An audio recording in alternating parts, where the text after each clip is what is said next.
All right, so as a follow-up to that video, you also have a graphic as well. I would like for you to take a minute with a neighbor to discuss this question. How is the development of jazz related to other modern musical genres such as hip hop and rap, which are further down? But take a few moments, discuss that with a neighbor, and we'll talk about it in about a minute.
All right.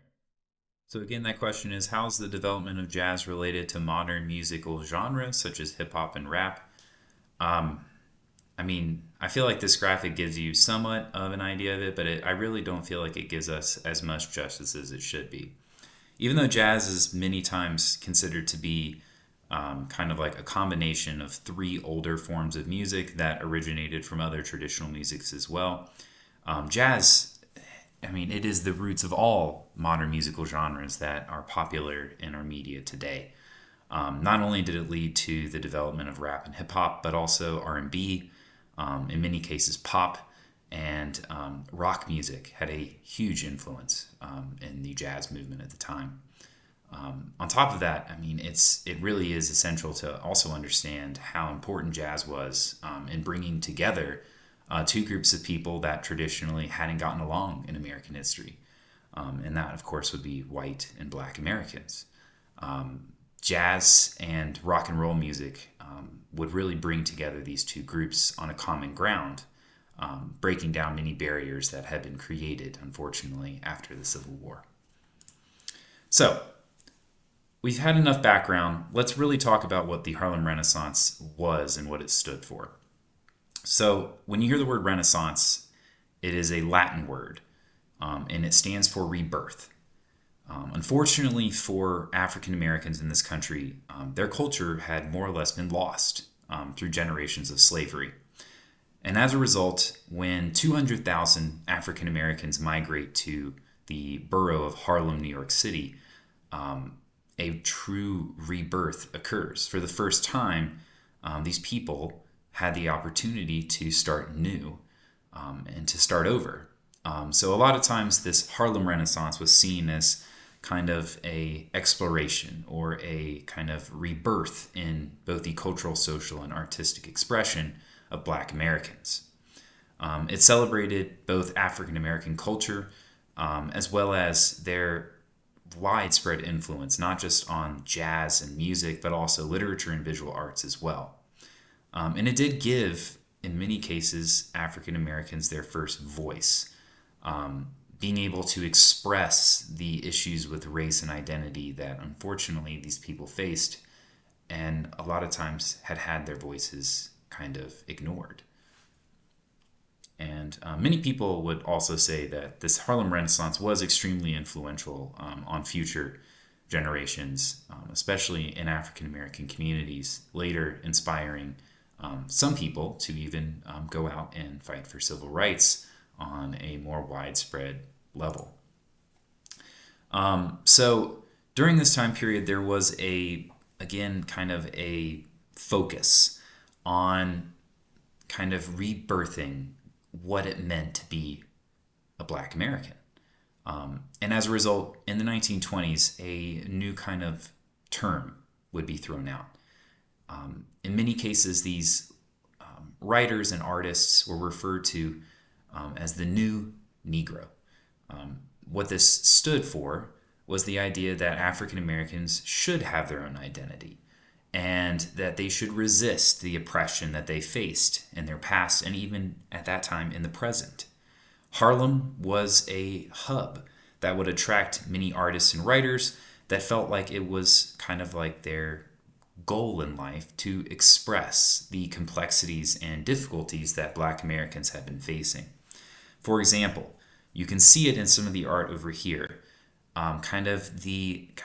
in some cases, like the chaos of moving to a new city, or the background of kind of evolving from a more kind of agricultural or even a tribal kind of society into this new kind of African American movement in the cities. Many artists tried to express this in the best way that they knew how. Probably my favorite of those is a man named Archibald Motley Jr. Now, this man is probably the most famous of the painters and artists at the time, showing a variety, several different takes on what it meant to be an African American at the time, whether that was religious or cultural institutions, or the wealthy, or the common people. He tried to give or shine a light on all African Americans, again, giving them a sense of identity, whether they were religious or wealthy or somewhere in the middle. It didn't really matter. Archibald was very well known for the ability he had to kind of encompass what it meant to be an African American in the 1920s. Now, on the other side of that, you had many others as well that did many different expressions of art. In this case, many of them through their ability of writing. Now, that's huge, especially when it comes to the African American community, because I want to remind you, for decades, and in some cases even over a century, African Americans had not been given the opportunity to read or write. And with the Harlem Renaissance, this did give many Black men and women the ability to express themselves and show that Black writers could be just as successful as any others. And they were pretty good at capturing, again, the different viewpoints of what it meant to be an African American in the 1920s. For example, Claude McKay, a famous poet from the time period, he, in this line we're about to read, expressed in many cases the threat of violence and oppression that many African Americans suffered during this time period.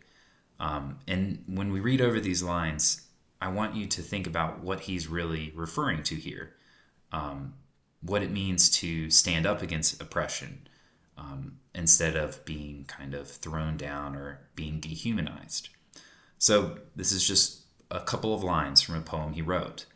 He said, "If we must die, let it not be like hogs, hunted and penned in an inglorious spot, while round us bark the mad and hungry dogs, making their mock at our accursed lot. What though before us lies the open grave? Like men we will face the murderous, cowardly pack, pressed to the wall, dying but fighting back." Again, showing that many African Americans were sick of the treatment that they had faced and that they wanted to fight back. But unfortunately, they didn't necessarily have all the kind of aspects that we have today that help fighting injustice a more conquerable charge. So the best way to express that would be through art or through literature.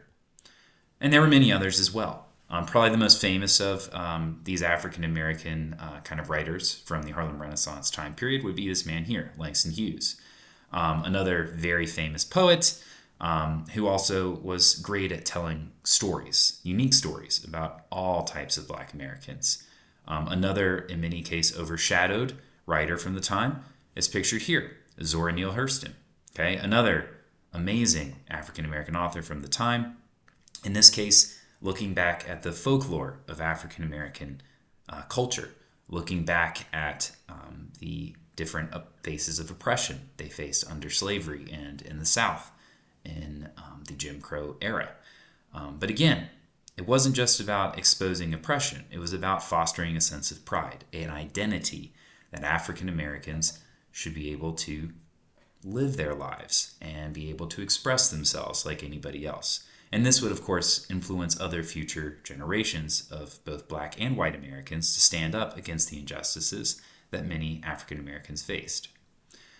And just to kind of sum everything up for us today, we have the words of a man named James Weldon Johnson, a poet, but later a secretary for the NAACP, noting his experiences and what he saw during the Harlem Renaissance. So he said, "A great deal has been accomplished in this decade of Renaissance. Today, one may see undesirable stories, but one may also read stories about Negro singers, Negro actors, Negro authors, Negro poets. The connotations of the very word Negro have changed. A generation ago, many Negroes were half or wholly ashamed of the term. Today, they have every reason to be proud of it." Again, showing that pride, showing that everybody in these communities has a sense of unity and that they can stand up for themselves. This would, of course, I've mentioned this a few times already, in many cases the Harlem Renaissance would inspire many civil rights leaders like Malcolm X, like Martin Luther King Jr. Again, fostering a sense of community, identity, that people of color would have to fight for their rights, their equal rights. At first, it was through expression, like jazz, like literature, like paintings. But later, it would be seen as a critique, talking about the social challenges that African Americans faced, and later, advocating for change. I'm going to finish up with this video. And I want you to think about this question as you're watching that video today.